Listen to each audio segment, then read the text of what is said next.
Welcome to the Elixir podcast, where we ask people from all walks of life and from around the world what their favourite poem is and why it's important to them, why or how it speaks to their heart. If you have a poem that you would like to share and would like to appear on the podcast, please contact me at helenwing@me.com.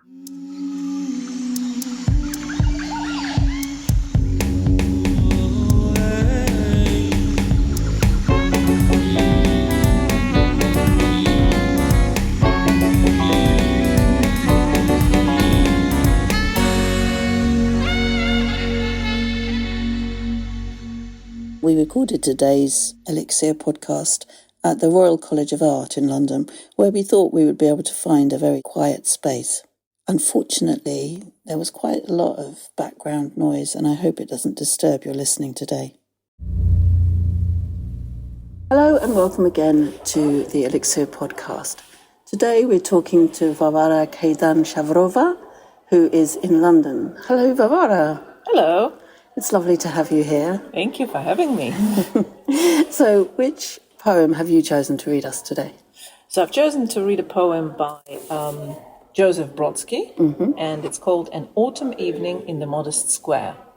Okay, fine. And this is a poem that was originally written in Russian, I believe. That's right. Okay. And Brodsky often translated his own poems because he lived in America. And so I believe it's a very good translation. Excellent. Okay, off you go then. An autumn evening in the modest square of a small town proud to have made the atlas. Some frenzy drove that poor mapmaker witless, or else he had the daughter of the mayor. Here space appears unnerved by its own feats, and glad to drop the burden of its greatness, to shrink to the dimensions of Main Street. And time, chilled to its bone, stares at the clock face above the general store, whose crowded shelves hold every item that this world produces, from fancy amateur stargazers' telescopes to common pins for common uses. A movie theatre, a few saloons, around the bend a café with drawn shutters, a red brick bank topped with spread eagle plumes, a church whose net to fish for men now flutters, unfilled, and which would be paid little heed except that it stands next to the post office. And if parishioners should cease to breed, the pastor would start christening their altars. Grasshoppers in silence run amok. By 6 p.m., the city streets are empty, unpeopled as if by a nuclear strike. Just surfacing, the moon swims to the center of this black window square, like some Ecclesiastes, glowing. While on the lonely highway, from time to time, a Buick beams, its blinding headlights at the unknown soldier. The dreams you dream are not of girls half nude, but of your name on an arriving letter. A morning milkman seeing milk that's soured will be the first to guess that you have died here. Here you can live, ignoring calendars. Gulp bromo, never leave the house, just settle. And stare at your reflection in the glass, as street lamps stare at theirs in shrinking puddles. There it is. So tell me, Vavara, I can see that you're an artist and that you are very interested in space and time. That's right. Obviously. But would you like to tell us why this poem is important to you? Well, I should mention that it was written or published in 1974. And Brodsky was thrown out of the Soviet Union, the country where I was born, for disobedience, because he actually ended up being in jail. He was given a jail sentence for ubiquitous term that every intelligentsia person was proud to obtain, which is for tuniatstvo, which means for not working. He refused to work because he had a job. His job was being a poet. And in the Soviet Union, that wasn't considered a job. So they forced him to, try and work, and he said no. And so they put him in jail. But ultimately, of course, they put him in jail because he was a so-called inakamyslishi, so the person who thinks a different way. Yeah, and disobedient. And so I love this poem for the whole array of reasons, probably some of them quite wrong. The first one is that it was totally illegal to read the poem. And so I remember reading it, being quite young, probably about 12, in a samizdat, so the self-published, photocopied, sort of semi-blind grey pages that were passed from person to person.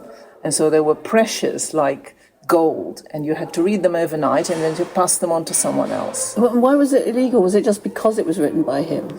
Yes, because he was never published. So the publication in 1974 was, I believe, when he was expelled from the Soviet Union. And that's what happened to him. Instead of sitting a long sentence, I think there was a lot of pressure about human rights on Brezhnev, and they did those kind of informal exchanges. So the people who were disobedient, but also made a lot of noise. So when they put a poet behind bars, obviously the global poet and other community, they all complained about it. And so the government, to get rid of him, just sent him away. He was actually thrown out of the country. He left elderly parents behind. And unlike so many other people, like Solzhenitsyn, he never went back because he absolutely hated the system that obviously made sure that he was no longer able to live there, and also he never saw his parents and he never buried them and so on. So this kind of rebellion that I felt being a young teenager in the Soviet Union, reading the poet who is forbidden, and you could go to jail if they found out, if you somehow, if say somebody in your class reported that you were talking about this poet who is forbidden and you read his samizdat, printed pages, then, they could send KGB to your house and your parents could end up in a lot of trouble, or you will be thrown out of school or whatever. So that was one reason. But secondly, also, I've never read anything like that. We were obviously learning by heart poems by Pushkin and Lermontov, which are wonderful, but they're kind of old, whilst he was contemporary and he was writing about another world that in the Soviet Union we couldn't imagine. Yeah. And in one poem, he created that world. In fact, when, I actually just today found out that the town that he describes is Ann Arbor in America. So it's, in Michigan. And obviously Ann Arbor was also a publishing house which published Nabokov and him and so on. But to me, it's like it's an image of a Western small town, which also somehow trashes the myth that we had, that everything to do with Western small towns or big towns in America or everywhere else in the Western world are paradise and paradisical, and everything is available. We never had enough food. They had so much food. He created the picture that, yes, it's true. In a small shop, you can find everything from a telescope to a pin. But he also created this image of entire boredom. And he, as a rebel, of course, he continued being a rebel in America. He drank vodka. He was a well-known, popular with the ladies, and he also was a writer, so and a teacher. So he kind of takes on the task to create the picture of this new world. So he's still disobedient, actually. And he's still disobedient, and he still, he runs amok and he takes a piss. And he does it also in Russian. It's absolutely, like, I find his poetry, well, I found it then, but I still find it now. It's incredibly succinct, and the way he jumps from one line to the next with the sentence not quite finished, but then continuing on, he gallops along. Yeah, He just sweeps like a hurricane through that little town, and the town is like totally bemused at what was that, an apparition or something.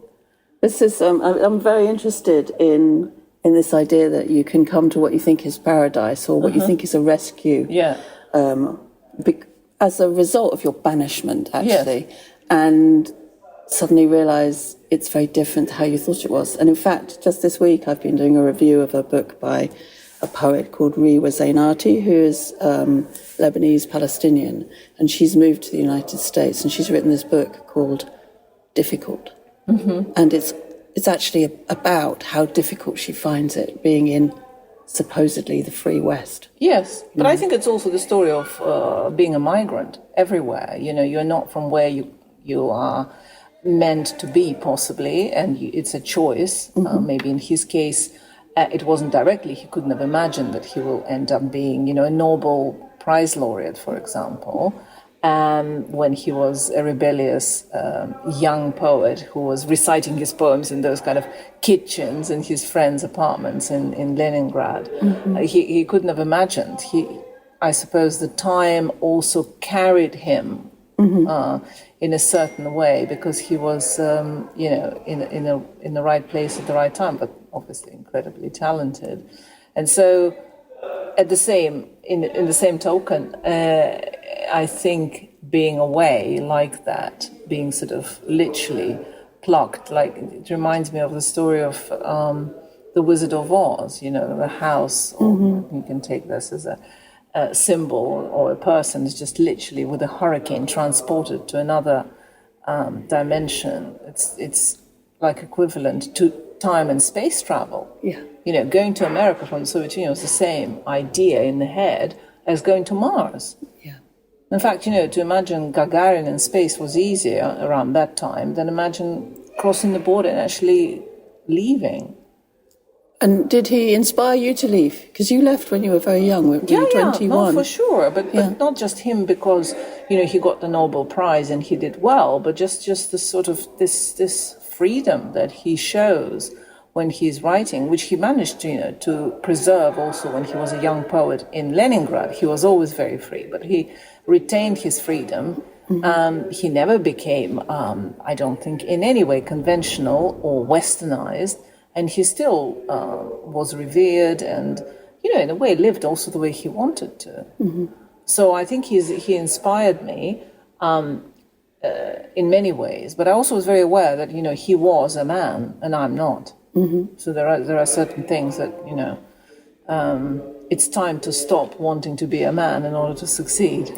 I realized there is that sort of thing. And as a 14-year-old, of course, or whenever, when I read it, you don't think like that. You think he's some kind of semi-god. So now I have a different view of him as a person and as a kind of a migrant and as an artist successful in a foreign land than I had when I was first reading this poem, when it was just literally was like so much risk in doing it. So has your view of the poem changed as the years have gone by for you? That I wouldn't say, no. I mean, of course it doesn't reveal something so mysterious anymore, because I've been to America, I haven't been to Ann Arbor, I haven't in fact been at all in any kind of countryside or small places in America. I've only been to big cities. But, I've been around the world, I've seen things. But that idea of a provincial town, it hasn't changed. Yeah. And in fact, it became stronger because I've seen those places, maybe in Ireland where I lived, which I think takes upon itself to copy America in so many ways. And I have seen those kind of towns where people literally, like it looks like the nuclear bomb has exploded because there's nobody after a certain hour. Everybody is, cocooned in their homes, and it's incredibly conservative. So, I think it sort of rings true still in so many ways. And he makes fun of, what you call, there is a Russian word for people who don't value intellectualism, who don't value humanism, who are basically, I wouldn't say he talks about ordinary people, he talks about people who are just invested in material things and nothing else. And there is a word for it. It's mieszanie. I don't know what's the equivalent in English, but you know what I mean. Yeah, exactly. Yeah. Sort of materialistic, but also sort of narrow-minded, provincial kind of people. And he always was, in that sense. In the Soviet Union, we all were like children of intelligentsia. We felt like we were above the system because we had to, in a way.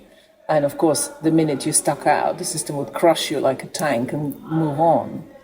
Yeah, and you come from an artistic family, don't you? Because your father was a artist as well as you. Yeah, and my mother also went to an art school. She was an art director of a magazine, but she was educated as an artist. And of course, they gave me this literature. Who else? I wasn't going, down into the big, wild, dangerous world. So they brought me up saying that these are the real people. They're writing, they're risking their lives in order to pursue real art. And what you see that is, we're fed from the television screens, all these lies and the terrible propaganda, don't believe in it. And, you go to school, do well, but don't ever tell them what you read or see or who you talk to at home. So This is really interesting. There's a book by Leah Ippy called Free, who's a book by an Albanian writer. In fact, she lives in London now,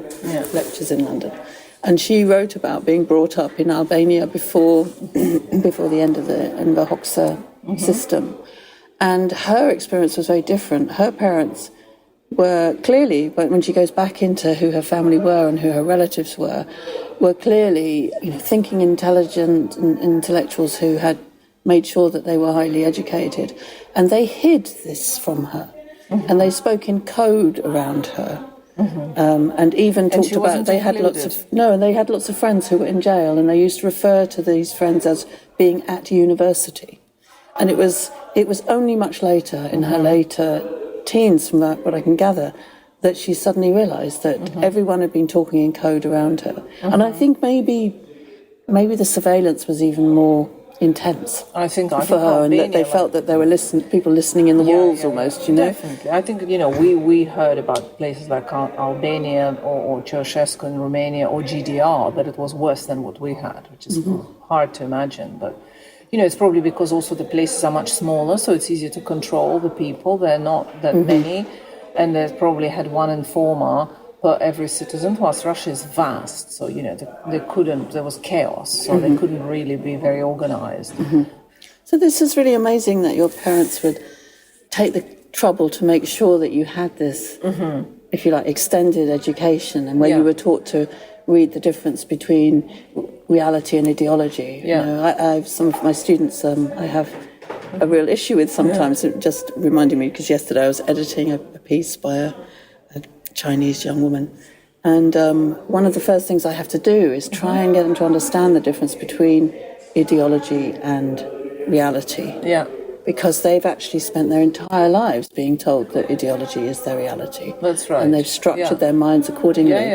And once that gets broken down for them, and they can understand that there's a difference, that discourse is a separate thing to the world, if you like, they can fly. But until that point, they often struggle in academe, because they are taking everything that's said, if you like, as reality. Well, for me, it was the other. Just don't take anything that's said as anything truthful or useful even. It's just pollution to your brain. So my parents were very clear about that. They just didn't want me to be polluted by it. You mentioned migration, exile, banishment. Do you feel in your artwork that you are influenced by this idea that if you like, there's an exilic daemon that is informing some of your work?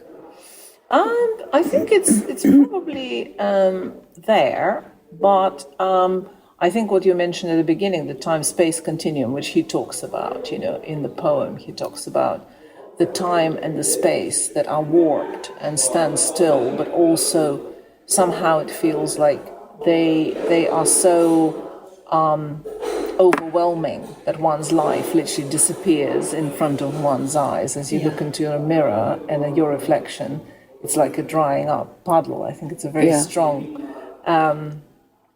symbol, or he compares a face to a light, to a lamp that is looking into its own reflection.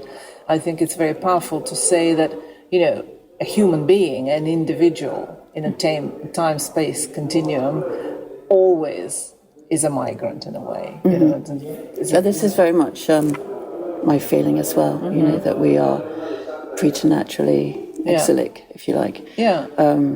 And in our age, in our era, I mean, I don't know if anybody writes about this, but I am increasingly obsessed by the fact that this is true across the board in the spiritual world and in the factual world and the scientific world. And I spend a lot of time at the moment trying to work out the difference between an idea of eternity and an idea of timelessness. Whether it's a spiritual idea or whether it's a scientific idea. And if that is at all significant, because I think our existence in time is as significant as our existence in space and in place, And I sort of, in my mind, I split people up into migrants or nomads, like there are nomads and settled. And I think that those different types of people have a very different experience of our reality and place and time. Right. Which is what he talks about. That's why he finds himself like somebody from as a Martian who's just landed in this place. He clearly has got absolutely nothing. He gets,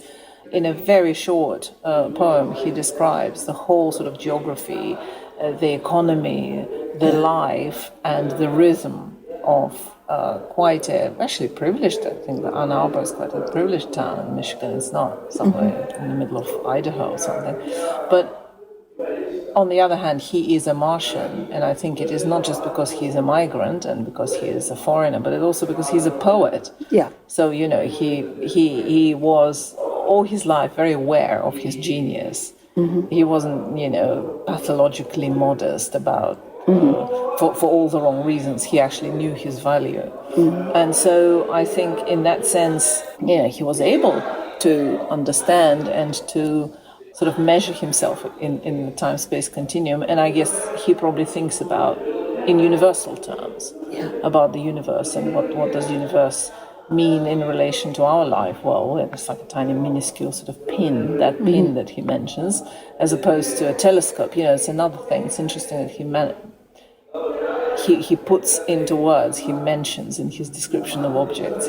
I'm sure, well, maybe there was a telescope in that shot, but the telescope is something for looking at stars, and a pin is something, to pin you down. So, it's like really interesting. Or it's a tiny dot that you are in relation to the possibility to see the world if you wanted, if only you had the tools. Yeah.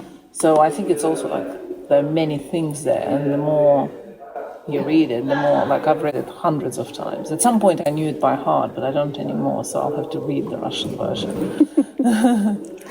Well, Vavara, it's been lovely listening to your view of this poem. I wonder if you could do two things for me. Could you read it one more time in English so that our listeners can hear it according to the way in which you have read it? Yeah. And then afterwards, I'd really like it if you could read it to us in Russian as well. Sure. Yeah. Let's bring it up.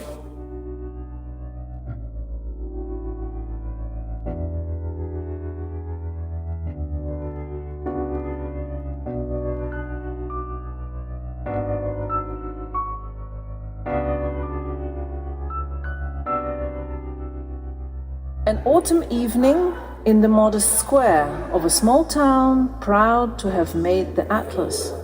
Some frenzy drove that poor mapmaker witless, or else he had the daughter of the mayor. Here space appears unnerved by its own feats, and glad to drop the burden of its greatness, to shrink to the dimensions of Main Street, and time, chilled to its bone, stares at the clock face above the general store, whose crowded shelves hold every item that this world produces, from fancy amateur stargazers' telescopes to common pins for common uses. A movie theater, a few saloons, around the bend a cafe with drawn shutters, a red brick bank topped with spread-eagled plumes, a church whose net to fish for men now flutters unfilled, and which would be paid little heed except that it stands next to the post office. And if parishioners should cease to breed, the pastor would start christening their autos. Grasshoppers in silence run amok. By 6 p.m. the city streets are empty, unpeopled, as if by a nuclear strike. Just surfacing, the moon swims to the center of this black window square, like some Ecclesiastes glowing, while on the lonely highway, from time to time, a Buick beams, its blinding headlights at the unknown soldier. The dreams you dream are not of girls half nude, but of your name on an arriving letter. A morning milkman, seeing milk that's soured, will be the first to guess that you have died here. Here you can live, ignoring calendars, gulp bromo, never leave the house, just settle, and stare at your reflection in the glass as street lamps stare at theirs in shrinking puddles.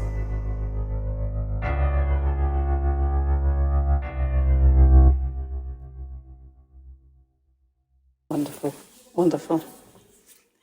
Can I remind our listeners that you'll be able to read this poem on a link from wherever you're listening to the podcast or on my website, helenwing.com. Now, Vavara, could you read this to us in Russian, please? Sure. Осенний вечер в скромном городке, гордящимся присутствием на карте. Топограф был, наверное, в азарте или с дочерью судьи на коротке. Уставший от собственных причуд, пространство как бы скидывает бремя величия, ограничиваясь тут чертами главной улицы, а время взирает с неким холодом в кости на циферблат колониальной лавки, в чьих недрах все, что мог произвести наш мир от телескопа до булавки. Здесь есть кино, салуны, за углом одно кафе с опущенной шторой, кирпичный банк с распластанным орлом и церковь, о наличии которой и ею расставляемых сетей, когда б не рядом с почтой, позабыли. И если б здесь не делали детей, то пастор бы крестил автомобили. Здесь буйствуют кузнечики в тиши. В 6 вечера, как вследствие атомной войны, уже не встретишь ни души. Луна вплывает, вписываясь в темный квадрат окна, что твой экклезиаст. Лишь изредка несущийся куда-то шикарный Бьюик фарами обдаст фигуру неизвестного солдата. Здесь снится вам не женщина в трико, а собственный ваш адрес на конверте. Здесь утром, видя скисшим молоко, молочник узнает о вашей смерти. Здесь можно жить, забыв про календарь, глотать свой бром, не выходить наружу и в зеркало глядеться, как фонарь глядится в высыхающую лужу. Thank you. Thank you so much. Vavara, it has been such a privilege to have you on our show. And it's been so interesting hearing about how things were for you as a young woman in Russia. And the great inspiration that Brodsky has been for you. Thank you. Thank you. If you're a regular listener and are enjoying the podcast, it would mean the world to me if you could hit the follow button on your podcast app. And if you have a moment, leave a review and a 5-star rating. Remember, you can find the poems that feature in each episode on my website, helenwing.com. If you'd like to support the production costs of our Elixir poetry podcast, please feel free to buy me a coffee. Thanks for listening.